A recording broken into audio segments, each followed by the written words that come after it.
J ಕೃಷ್ಣಮೂರ್ತಿಯವರ ಅನುದಿನ ಚಿಂತನ ಪುಸ್ತಕ ವಾಚನಕ್ಕೆ ಸ್ವಾಗತ. ಈಗ ನೆಕ್ಸ್ಟ್ ಪೇಜ್ಗೆ ಹೋಗೋಣ. ತನ್ನನ್ನು ತಾನು ತಿಳಿಯುವುದು ನಿರಂತರವಾದ ಕೆಲಸ. ನಮ್ಮಲ್ಲಿ ಎಲ್ಲರಿಗೂ ಅಸಂಖ್ಯಾತ ಸಮಸ್ಯೆಗಳಿವೆ. ಅವನ್ನು ಅರ್ಥ ಮಾಡಿಕೊಳ್ಳಬೇಕಾದರೆ ನಮ್ಮ ಬಗ್ಗೆ ನಮಗೆ ಅರಿವು ಇರಬೇಕಲ್ಲವೇ? ನಮ್ಮನ್ನು ನಾವು ತಿಳಿಯುವುದು ಬಹಳ ಕಷ್ಟದ ಕೆಲಸ. ಈ ಕೆಲಸ ಏಕಾಂತದಲ್ಲಿ ಲೋಕದಿಂದ ದೂರವಾಗಿದ್ದು ಒಂಟಿತನದಲ್ಲಿ ಸಾಧಿಸಬಹುದಾದ ಕೆಲಸವಲ್ಲ. ನಮ್ಮನ್ನು ನಾವು ತಿಳಿಯುವುದು ಮುಖ್ಯ. ಆದರೆ ಅದಕ್ಕಾಗಿ ನಾವು ಸಂಬಂಧಗಳನ್ನೆಲ್ಲ ಕಡಿದುಕೊಳ್ಳಬೇಕಾಗಿಲ್ಲ. ಒಂಟಿಯಾಗಿದ್ದು ಏಕಾಂತವಾಸದಲ್ಲಿದ್ದು ಅಥವಾ ಮನಃಶಾಸ್ತ್ರಜ್ಞರನ್ನು ಕಂಡು ಆಚಾರ್ಯರ ದರ್ಶನ ಪಡೆದು ಅಥವಾ ಪುಸ್ತಕಗಳನ್ನು ಓದಿ ನಮ್ಮನ್ನು ನಾವು ಪೂರ್ಣವಾಗಿ ನಿಜವಾಗಿ ತಿಳಿದುಕೊಳ್ಳಲು ಸಾಧ್ಯ ಎಂಬುದು ತಪ್ಪು ಕಲ್ಪನೆ. ನಮ್ಮ ಬಗ್ಗೆ ನಾವು ಪಡೆಯುವ ಅರಿವು ಒಮ್ಮೆ ಸಾಧಿಸಿ ಮುಗಿಸಿ ಬಿಡಬಹುದಾದ ಗುರಿಯಲ್ಲ. ಅದೊಂದು ನಿರಂತರವಾದ ಕಾರ್ಯ. ನಮ್ಮನ್ನು ನಾವು ತಿಳಿಯಬೇಕಾದರೆ ಕ್ರಿಯೆಗಳಲ್ಲಿ ನಮ್ಮನ್ನು ನಾವು ನೋಡಿಕೊಳ್ಳಬೇಕು. ನಮ್ಮ ಕ್ರಿಯೆಗಳೆಂದರೆ ಸಂಬಂಧಗಳು. ಗಂಡನೊಡನೆ, ಹೆಂಡತಿಯೊಡನೆ, ಸೋದರನೊಡನೆ, ಸಮಾಜದೊಡನೆ, ಮನುಷ್ಯರೊಡನೆ ನಿಮ್ಮ ಸಂಬಂಧ ಹೇಗಿದೆ ಎಂದು ನೋಡಿಕೊಳ್ಳಿ. ನೀವು ಹೇಗೆ ಪ್ರತಿಕ್ರಿಯೆ ತೋರುತ್ತೀರಿ ಎಂಬುದನ್ನು ಗಮನಿಸಿ. ಆದರೆ ಹೀಗೆ ನಮ್ಮನ್ನು ನಾವು ನೋಡಿಕೊಳ್ಳುವುದಕ್ಕೆ ಮನಸ್ಸು ಬಹಳ ಎಚ್ಚರವಾಗಿರಬೇಕು. ನಮ್ಮಲ್ಲಿ ತೀಕ್ಷ್ಣವಾದ ಗ್ರಹಿಕೆ ಇರಬೇಕು. ಇಲ್ಲಿ ಒಂಟಿಯಾಗಿದ್ದು ಅನ್ನೋದಕ್ಕಿಂತ ಎಲ್ಲರ ಜೊತೆಗಿದ್ದು ಕೂಡ ನಾವು ನಮ್ಮನ್ನು ಅಬ್ಸರ್ವ್ ಮಾಡ್ಕೋತಿರುವಾಗ ನಾವು ರಿಯಾಕ್ಟ್ ಮಾಡಿದ್ವಿ, ಯಾರೋ ಏನೋ ಹೇಳಿದ್ರು ರಿಯಾಕ್ಟ್ ಮಾಡಿದಾಗ ಏನಕ್ಕೆ ಹಾಗೆ ರಿಯಾಕ್ಟ್ ಮಾಡಿದ್ವಿ, ನಮ್ಮೊಳಗಡೆ ಏನಿತ್ತು ಅಂತ ನಮ್ಮನ್ನೇ ನಾವು ಅವಲೋಕಿಸ್ಕೊಳ್ಬೇಕು. ಆವಾಗ ನಮ್ಮನ್ನೇ ನಾವು ಅರಿಯೋಕ್ಕೆ ಸಾಧ್ಯ. ನಾವು ಒಬ್ಬರೇ ಇದ್ಬಿಟ್ರೆ ಯಾರ ಜೊತೆನೂ ಸೇರಲ್ಲ ಅಂತ ಒಬ್ಬರೇ ಕೂತ್ಬಿಟ್ರೆ ಏನು ಘಟಿಸೋದೇ ಇಲ್ಲ. ಆವಾಗ ನಮಗೆ ಶೋಧನೆಗೆ ವಿಷಯಗಳೇ ಸಿಗಲ್ಲ. ವಿಷಯಗಳು ಸಿಗಬೇಕು, ನಾವು ಪರಿಶೀಲನೆ ಮಾಡ್ಕೋಬೇಕು, ಶೋಧಿಸ್ಕೋಬೇಕು ನಮ್ಮನ್ನು. Next page. ಕಟ್ಟುಗಳಿಲ್ಲದ ಮನಸ್ಸು. ನಾನು ಎಂಬುದು ಒಟ್ಟು ಮನುಷ್ಯನ ಪ್ರಕ್ರಿಯೆಯ ಒಂದು ಅಂಶ.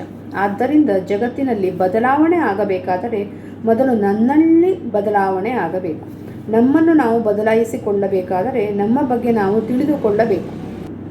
ನಮ್ಮನ್ನು ನಾವು ತಿಳಿಯದಿದ್ದರೆ ಸರಿಯಾದ ಆಲೋಚನೆಗಳು ಇರುವುದಿಲ್ಲ, ಬದಲಾವಣೆಯೂ ಸಾಧ್ಯವಾಗುವುದಿಲ್ಲ. ನಾವು ಹೇಗಿದ್ದೇವೆಯೋ ಹಾಗೆಯೇ ನಮ್ಮನ್ನು ತಿಳಿಯಬೇಕೇ ಹೊರತು ನಾವು ಏನಾಗಬೇಕೆಂದಿದ್ದೇವೆ ಎಂಬುದನ್ನಲ್ಲ. ನಾವು ಏನಾಗಬೇಕೆಂದಿದ್ದೇವೆ ಎಂಬುದು ಆದರ್ಶ. ಆದ್ದರಿಂದಲೇ ಕಾಲ್ಪನಿಕವಾದದ್ದು, ಅದು ನಿಜವಾದದ್ದಲ್ಲ. ಏನು ಇದೆಯೋ ಅದನ್ನು ಮಾತ್ರ ಬದಲಾಯಿಸಬಹುದಲ್ಲದೆ ಏನು ಆಗಬೇಕೆಂದಿದ್ದೇವೆಯೋ ಅದನ್ನು ಬದಲಿಸಲು ಸಾಧ್ಯವಿಲ್ಲ. ನಾವು ಹೇಗಿದ್ದೇವೆಯೋ ಹಾಗೆಯೇ ನಮ್ಮನ್ನು ಕಾಣಲು ಮನಸ್ಸು ಬಹಳ ಬಹಳ ಎಚ್ಚರವಾಗಿರಬೇಕು. ಏಕೆಂದರೆ ಏನು ಇದೆಯೋ ಅದು ಸದಾ ಬದಲಾಗುತ್ತಿರುತ್ತದೆ. ಈ ಬದಲಾವಣೆಯನ್ನು ಅರಿಯಲು ಮನಸ್ಸು ಸ್ವತಂತ್ರವಾಗಿರಬೇಕು. ಯಾವುದೇ ನಂಬಿಕೆ, ವರ್ತನೆಯ ವಿನ್ಯಾಸ, ಧರ್ಮಗಳಿಗೆ ಕಟ್ಟು ಬಿದ್ದಿರಬಾರದು. ಕಟ್ಟು ಬಿದ್ದಿರುವ ಮನಸ್ಸು ಏನನ್ನೂ ಅದು ಇರುವಂತೆ ಗ್ರಹಿಸಲಾರದು. ನಮ್ಮನ್ನು ನಾವು ತಿಳಿಯಬೇಕಾದರೆ ನಮ್ಮ ಮನಸ್ಸು ಎಲ್ಲ ಆದರ್ಶ, ಎಲ್ಲ ನಂಬಿಕೆಗಳಿಂದ ಮುಕ್ತವಾಗಿರಬೇಕು. ಅದು ನಮ್ಮ ನೋಟಕ್ಕೆ ಬಯಕೆಯ ಬಣ್ಣವನ್ನು ತಂದು ಬಿಡುತ್ತದೆ. ನಾನು ದುರಾಸೆಯವನು, ಅಸೂಯೆ ತುಂಬಿದವನು, ಕ್ರೂರಿ ಇತ್ಯಾದಿ ಏನೋ ಆಗಿದ್ದರೆ ಆಗ ಹಿಂಸೆ, ಔದಾರ್ಯಗಳ ಆದರ್ಶವನ್ನು ಇಟ್ಟುಕೊಂಡು ಫಲವೇನು? ನಿಮ್ಮನ್ನು ನೀವು ಹೇಗಿದ್ದೀರೋ ಹಾಗೆ ನೋಡಿಕೊಳ್ಳಿ. ಕುರೂಪಿ ಅಥವಾ ಸುಂದರ, ದುಷ್ಟ ಅಥವಾ ತರಲೆ ಏನಾದರೂ ಆಗಿರಿ. ಆದರೆ ವಿಕೃತಿ ಇಲ್ಲದೆ ನೀವು ಹೇಗಿದ್ದೀರೋ ಹಾಗೆಯೇ ನಿಮ್ಮನ್ನು ಕಾಣಲು ಸಾಧ್ಯವಾದರೆ ಅದೇ ಗುಣ. ಗುಣವಿಲ್ಲದೆ ಮನಸ್ಸು ಸ್ವತಂತ್ರವಾಗಲಾರದು. ತುಂಬ ಚೆನ್ನಾಗಿ ಹೇಳಿದ್ದಾರೆ ಇಲ್ಲಿ. ಈಗ ಏನಾಗುತ್ತೆ ಅಂದರೆ ನಾವು ನಮ್ಮನ್ನು ನೋಡ್ಕೊಳ್ಳುವಾಗ ನಿಜವಾದ ನಾವು ಯಾರು ಅನ್ನೋದನ್ನು ನಾವು ಫಸ್ಟ್ ಸಂಶೋಧನೆ ಮಾಡಬೇಕು. ನಾವು ಏನಾಗ್ಲಿಕ್ಕೆ ಬಯಸ್ತಿದ್ದೇವೋ ಅದೇ ನಾವು ಅಂತ ಅಂದ್ಕೊಂಡ್ಬಿಟ್ಟಿರ್ತೀವಿ. ಎಷ್ಟೋ ಸಾರಿ ನಮಗೆ ನಾವೊಂದು ಆದರ್ಶ ವ್ಯಕ್ತಿ ಆಗಬೇಕು ಅಂತಿದೆ ನಮಗೆ.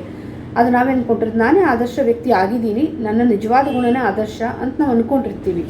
ಹಂಗಿರಲ್ಲ ಅದು. ನಾವು ನಮ್ಮನ್ನು ನೋಡ್ಕೊಳ್ಳುವಾಗ ಎಷ್ಟೋ ಕೆಲವು ಇಲ್ಲಿ ಹೇಳಿರೋ ಥರನೇ ಕ್ರೂರಿ, ಹೇಳಿರೋ ಥರನೇ ಕುರೂಪಿ, ದುಷ್ಟ, ತರಲೇನ ಅಂತ ಅನಿಸ್ಬೋದು. ಅದನ್ನು ನಾವು ಒಪ್ಕೋಬೇಕು. ಅದು ಇರೋದನ್ನೇ ನಾವು ನೋಡಬೇಕು. ನಾವು ಏನು ಆಗಬೇಕು ಅಂದ್ಕೊಂಡಿದ್ದೀವೋ ಅದು ನಾವು ಆಗಿರಲ್ಲ. ಆದರೆ ನಿಜವಾಗಿ ಏನಿದ್ದೀವೋ ಅದನ್ನು ನೋಡಬೇಕು. ನಾವು ಹಂಗೆ ಕಾಣಲು ಸಾಧ್ಯ ಆದರೆ ಅದೇ ಗುಣ ಅಂತ ಹೇಳ್ತಿದ್ದಾರೆ.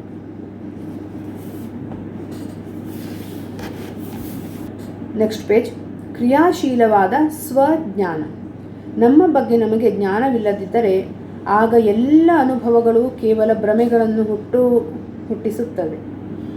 ಅನುಭವವೆಂಬುದು ನಮಗೆ ಎದುರಾಗುವ ಸವಾಲುಗಳಿಗೆ ತೋರಬಹುದಾದ ಪ್ರತಿಕ್ರಿಯೆಗಳ ಉಗ್ರಾಣ. ನಮ್ಮ ಬಗ್ಗೆ ನಮಗೆ ಅರಿವಿದ್ದರೆ ಆಗ ಅನುಭವವು ನೆನಪುಗಳ ಗಸಿಯನ್ನು ಉಳಿಸುವುದಿಲ್ಲ. ನಮ್ಮ ಬಗ್ಗೆ ನಾವು ಅರಿಯುವುದೆಂದರೆ ಕ್ಷಣ ಕ್ಷಣವೂ ನಮ್ಮ ಉದ್ದೇಶ, ಹಂಬಲ, ಆಲೋಚನೆ, ಹಸಿವುಗಳ ಬಗ್ಗೆ ಇರುವಂತೆ ಕಂಡುಕೊಳ್ಳುವುದು. ನಿನ್ನ ಅನುಭವ ಮತ್ತು ನನ್ನ ಅನುಭವ ಎಂಬುದಿಲ್ಲ. ನನ್ನ ಅನುಭವ ಎಂಬ ಮಾತೇ ಮೌಢ್ಯ ಮತ್ತು ಭ್ರಮೆಗಳನ್ನು ನಾವು ಒಪ್ಪಿಕೊಂಡಿದ್ದೇವೆ ಎಂದು ಸೂಚಿಸುತ್ತದೆ.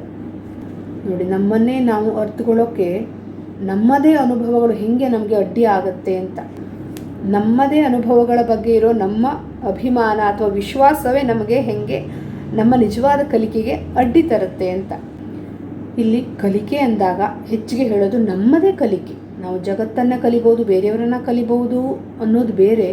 ನಮ್ಮನ್ನೇ ನಾವು ಕಲಿತಾಗ ನಾವು ಜಗತ್ತನ್ನು ಕಲಿತಂಗೆ ಅಂತ. Next page. ಸೃಜನಶೀಲತೆ ಮತ್ತು ಸ್ವಜ್ಞಾನ. ನಮ್ಮ ಬಗ್ಗೆ ನಾವು ಅರಿಯುವುದಕ್ಕೆ ಯಾವುದೇ ವಿಧಾನವಿಲ್ಲ. ವಿಧಾನವನ್ನು ಹುಡುಕುತ್ತೇವೆಂದರೆ ಯಾವುದೋ ಫಲಿತಾಂಶವನ್ನು ಪಡೆಯುವ ಆಸೆ ಇದೆ ಎಂದೇ ಅರ್ಥ. ನಮಗೆ ಫಲಿತಾಂಶವೇ ಮುಖ್ಯ ಎಂದು ಅರ್ಥ. ಆಗ ನಾವು ಅಧಿಕಾರದ ಹಿಂಬಾಲಕರಾಗುತ್ತೇವೆ. ಅದು ವ್ಯಕ್ತಿಯ, ವ್ಯವಸ್ಥೆಯ ಅಥವಾ ಐಡಿಯಾಲಜಿಯ ಅಧಿಕಾರವಾಗಿರಬಹುದು. ಏಕೆಂದರೆ ನಮಗೆ ಸಮಾಧಾನಕರವಾದ, ಸುರಕ್ಷಿತವಾದ ಫಲಿತಾಂಶದ ಆಸೆ ಇರುತ್ತದೆ. ನಮ್ಮನ್ನು ನಾವೇ ತಿಳಿಯುವ ನಿಜವಾದ ಆಸೆ ಇರುವುದಿಲ್ಲ. ನಮ್ಮ ಪ್ರವೃತ್ತಿ, ಪ್ರತಿಕ್ರಿಯೆಗಳು, ಎಚ್ಚರದ ಮತ್ತು ಸುಪ್ತವಾದ ಆಲೋಚನೆಯ ಕ್ರಿಯೆಗಳನ್ನು ಇವನ್ನೆಲ್ಲ ತಿಳಿಯುವ ಆಸೆ ಇರುವುದಿಲ್ಲ. ಕೇವಲ ನಿರ್ದಿಷ್ಟ ಫಲಿತಾಂಶವನ್ನು ಒದಗಿಸುವ ವ್ಯವಸ್ಥೆಯೊಂದನ್ನು ಅನುಸರಿಸುವ ಆಸೆ ಮಾತ್ರವಿರುತ್ತದೆ. ನಮ್ಮಲ್ಲಿರುವ ಸುರಕ್ಷೆ ಮತ್ತು ಖಚಿತತೆಯ ಆಸೆಗಳಿಂದ ನಾವು ವ್ಯವಸ್ಥೆಯೊಂದನ್ನು ಇಷ್ಟಪಟ್ಟು ಅನುಸರಿಸುತ್ತಿರುತ್ತೇವೆ. ಹೀಗೆ ಅನುಸರಿಸುವುದರಿಂದ ದೊರೆಯುವ ಫಲಿತಾಂಶದಿಂದ ನಮ್ಮ ಬಗ್ಗೆ ನಾವು ನಿಜವಾದ ತಿಳಿವನ್ನು ಪಡೆಯಲು ಸಾಧ್ಯವಿಲ್ಲ. ಯಾವುದೇ ಒಂದು ವಿಧಾನವನ್ನು ಅನುಸರಿಸಬೇಕೆಂದರೆ ಅಧಿಕಾರ ಕೇಂದ್ರಗಳಿರಬೇಕು. ಉಪಾಧ್ಯಾಯ, ಗುರು, ಅಧ್ಯಾಪಕ, ರಕ್ಷಕ, ಒಡೆಯ ಇತ್ಯಾದಿ. ನಮ್ಮ ಆಸೆಗಳು ಈಡೇರುತ್ತವೆ ಎಂಬ ಭರವಸೆಯನ್ನು ಈ ಅಧಿಕಾರಗಳು ನೀಡಬೇಕು ಎಂದು ಬಯಸುತ್ತೇವೆ. ಇದು ನಿಜವಾದ ಅರಿವನ್ನು ಪಡೆಯುವ ದಾರಿ ಖಂಡಿತ ಅಲ್ಲ. ನಮ್ಮನ್ನು ನಾವು ತಿಳಿಯುವುದಕ್ಕೆ ಅಧಿಕಾರ ಅಡ್ಡ ಬರುತ್ತದೆ ಅಲ್ಲವೇ? ಅಧಿಕಾರದ ನೆರಳಿನಲ್ಲಿ ನಿಮಗೆ ತಾತ್ಕಾಲಿಕವಾಗಿ ಸುರಕ್ಷತೆಯ ಭಾವನೆ ಮೂಡಬಹುದು, ಆದರೆ ಅದರಿಂದ ನಿಮ್ಮನ್ನು ನೀವು ಇಡಿಯಾಗಿ ಅರಿತುಕೊಂಡಂತಾಗುವುದಿಲ್ಲ. ಅಧಿಕಾರದ ಸ್ವರೂಪವೇ ಅಂಥದ್ದು. ಇದು ನಮ್ಮನ್ನು ನಾವು ಪೂರ್ತಿ ಅರಿಯದಂತೆ ಅಡ್ಡಿ ಮಾಡುತ್ತದೆ. ನಮ್ಮ ಸ್ವಾತಂತ್ರ್ಯವನ್ನು ನಾಶ ಮಾಡುತ್ತದೆ. ಸ್ವಾತಂತ್ರ್ಯವಿದ್ದಾಗ ಮಾತ್ರ ಸೃಜನಶೀಲರಾಗಿರುವುದು ಸಾಧ್ಯ. ನಮ್ಮನ್ನು ನಾವು ಪೂರ್ಣವಾಗಿ ಅರಿಯುವುದರಿಂದ ಮಾತ್ರ ಸೃಜನಶೀಲರಾಗುವುದು ಸಾಧ್ಯ. ನೋಡಿ, ನಾವು ಯಾಕೆ ಒಂದು ಅಧಿಕಾರದ ಅಡಿಯಲ್ಲಿರೋಕ್ಕೆ ಬಯಸ್ತೇವೆ ಅಂದರೆ ಅದು ನಮಗೆ ರಕ್ಷಣೆಯನ್ನು ಕೊಡುತ್ತೆ. ಹೆಚ್ಚಿನದಾಗಿ ನಮಗೆ ಒಂದು ಸುರಕ್ಷತೆಯ ಲಾಭ ಬೇಕಾಗಿರುತ್ತೆ. ಅದಕ್ಕಾಗಿ ನಾವೊಂದು ಅಧಿಕಾರದ ಅಡಿಯಲ್ಲಿ ಇರ್ತೇವೆ. ಮತ್ತು ನಮ್ಮನ್ನೇ ನಾವು ಅರಿಯೋದು ಅನ್ನೋದನ್ನು ನಾವು ಇಷ್ಟಪಡಲ್ಲ. ಏನಕ್ಕೆ? ಅದರಿಂದ ಲಾಭ ಏನೂ ಇಲ್ಲ ಅಂತ ನಾವು ಅಂದ್ಕೊಂಡಿರ್ತೀವಿ. ಅದಕ್ಕೆ ಅದು ಇಷ್ಟಪಡಲ್ಲ. ಸ್ವಲ್ಪ ಕಷ್ಟದ ಕೆಲಸವೂ ಆಗುತ್ತೆ ಎಷ್ಟೋ ಜನರಿಗೆ. ಹಾಗಾಗಿ ಯಾವುದೋ ಒಂದು ಅಧಿಕಾರವನ್ನು ನಂಬ್ತೇವೆ. ಅವರೊಂದು ಭರವಸೆಯನ್ನು ಕೊಡ್ತಾರೆ, ನೀನು ಹಿಂಗೆ ಮಾಡಿದ್ರೆ ನಿನಗೆ ಒಳ್ಳೇದಾಗತ್ತೆ ಅಂತ. ನಮಗಷ್ಟು ಸಾಕು, ನಾವು ಬ್ಲೈಂಡಾಗಿ ಅದನ್ನು ಮಾಡ್ತೀವಿ. ಅದರಿಂದ ಒಳ್ಳೇದಾಗತ್ತಲ್ವ, ಅಷ್ಟೇ ಸಾಕು ನಮಗೆ ಅಂತ. ನಿಜವಾಗೂ ಒಳ್ಳೇದಾಗುತ್ತಾ, ಏನಕ್ಕೆ ಹೇಳ್ತಿದ್ದಾರೆ, ಅದ್ರ ಹಿಂದೆ ಏನು ಕಾರಣ ಇದೆ, ಏನು ಲಾಜಿಕ್ ಇದೆ ಅಂತೆಲ್ಲ ಥಿಂಕ್ ಮಾಡಲ್ಲ. ಸುಮ್ಮನೆ ಒಪ್ಕೊಂಡ್ಬಿಡ್ತೀವಿ, ಫಾಲೋ ಮಾಡ್ತಾ ಇರ್ತೀವಿ. ಆದರೆ ಅಲ್ಲಿ ನಿಜವಾದ ಕಲಿಕೆ ಇರಲ್ಲ. ಆಗ ಸೃಜನಶೀಲತೆನೇ ಬೆಳೆಯಲ್ಲ ಅಂತ ಹೇಳ್ತಿದ್ದಾರೆ. Next page. ಸುಮ್ಮನಿರುವ ಮನಸ್ಸು ಸರಳವಾದ ಮನಸ್ಸು. ನಮ್ಮ ಬಗ್ಗೆ ನಾವು ಎಚ್ಚರದಿಂದಿರುವುದೆಂದರೆ ನಮ್ಮ ಇಡೀ ಬದುಕನ್ನು ನನ್ನ ಅಂದರೆ ಅಹಂಕಾರದ ಅನಾವರಣವೆಂಬಂತೆ ಬದುಕುವುದೇ ಅಲ್ಲವೇ? ನಾನು ಎಂಬುದು ಜಟಿಲವಾದ ಪ್ರಕ್ರಿಯೆ. ಅದನ್ನು ಕೇವಲ ಸಂಬಂಧಗಳಲ್ಲಿ, ನಮ್ಮ ದಿನನಿತ್ಯದ ಬದುಕಿನಲ್ಲಿ, ನಮ್ಮ ಮಾತಿನ ರೀತಿಯಲ್ಲಿ, ನಮ್ಮ ತೀರ್ಮಾನ ಲೆಕ್ಕಾಚಾರಗಳಲ್ಲಿ, ಇತರರನ್ನು ಅಥವಾ ನಮ್ಮನ್ನು ನಾವು ಹೀಗಳೆಯುವುದರಲ್ಲಿ ಮಾತ್ರ ಬಯಲು ಮಾಡಿಕೊಳ್ಳಬಹುದು. ಹೀಗೆ ಪ್ರತಿ ಕ್ಷಣವೂ ಬಯಲುಗೊಳ್ಳುತ್ತಿರುವುದು ನಮ್ಮ ರೂಢಿಗತ ಆಲೋಚನೆಗಳು ಮಾತ್ರವೇ. ನಾವು ಹೇಗೆ ಬಯಲಾಗುವ ಕ್ರಿಯೆಯನ್ನು ಪೂರ್ಣವಾಗಿ ಅರಿಯುವುದು, ಅದರ ಬಗ್ಗೆ ಎಚ್ಚರವನ್ನು ಹೊಂದಿರುವುದು ಮುಖ್ಯವಲ್ಲವೇ? ಪ್ರತಿಕ್ಷಣದ ಸತ್ಯದ ಬಗ್ಗೆ ಎಚ್ಚರವಾಗಿರುವುದರಿಂದ ಮಾತ್ರವೇ ಕಾಲಾತೀತವಾದದ್ದು ಅರಿವಿಗೆ ಬರುತ್ತದೆ. ನಮ್ಮ ಬಗ್ಗೆ ನಮಗೆ ಅರಿವಿಲ್ಲದೆ ಶಾಶ್ವತವಾದದ್ದು ಏನು ಎಂಬುದು ತಿಳಿಯುವುದಿಲ್ಲ. ನಮ್ಮನ್ನು ನಾವು ತಿಳಿಯದಿರುವಾಗ ಶಾಶ್ವತ, ಅನಂತ ಇತ್ಯಾದಿಗಳೆಲ್ಲ ಕೇವಲ ಪದ, ಸಂಕೇತ, ಕಲ್ಪನೆ, ನಂಬಿಕೆ, ಆದರ್ಶ ಮಾತ್ರವಾಗಿರುತ್ತದೆ. ನಮ್ಮ ಮನಸ್ಸು ಪಲಾಯನ ಮಾಡಿ ಆಶ್ರಯ ಪಡೆಯಬಹುದಾದ ಭ್ರಮೆಗಳಾಗಿರುತ್ತವೆ. ಆದರೆ ನಾನು ಎಂಬುದನ್ನು ಅರಿಯತೊಡಗಿದಾಗ, ದಿನನಿತ್ಯದ ಅಸಂಖ್ಯಾತ ಚಟುವಟಿಕೆಗಳಲ್ಲಿ ನನ್ನನ್ನು ಬಯಲು ಮಾಡಿಕೊಳ್ಳತೊಡಗಿದಾಗ, ಆ ಅರ್ಥ ಮಾಡಿಕೊಳ್ಳುವ ಕ್ರಿಯೆಯಲ್ಲಿಯೇ ಯಾವುದೇ ಶ್ರಮವಿಲ್ಲದೆ, ಹೆಸರಿಲ್ಲದೆ, ಕಾಲಾತೀತವಾದ ಅದು ಸಂಭವಿಸತೊಡಗುತ್ತದೆ. ಆದರೆ ಈ ಕಾಲಾತೀತವೆನ್ನುವುದು ನಮ್ಮನ್ನು ನಾವು ತಿಳಿಯದಿರುವುದಕ್ಕೆ ದೊರೆಯುವ ಬಹುಮಾನವಲ್ಲ. ಶಾಶ್ವತವಾದದ್ದು ಯಾವುದೋ ಅದನ್ನು ಮನಸ್ಸು ಹುಡುಕಿಕೊಂಡು ಹೋಗಿ ಸಂಪಾದಿಸಲು ಸಾಧ್ಯವಿಲ್ಲ. ನಮ್ಮ ಮನಸ್ಸು ಸುಮ್ಮನೇ ಇರುವಾಗ ಶಾಶ್ವತವೂ ಇರುತ್ತದೆ. ಮನಸ್ಸು ಸರಳವಾಗಿದ್ದಾಗ ಮಾತ್ರ ಸುಮ್ಮನೇ ಇರಬಲ್ಲದು.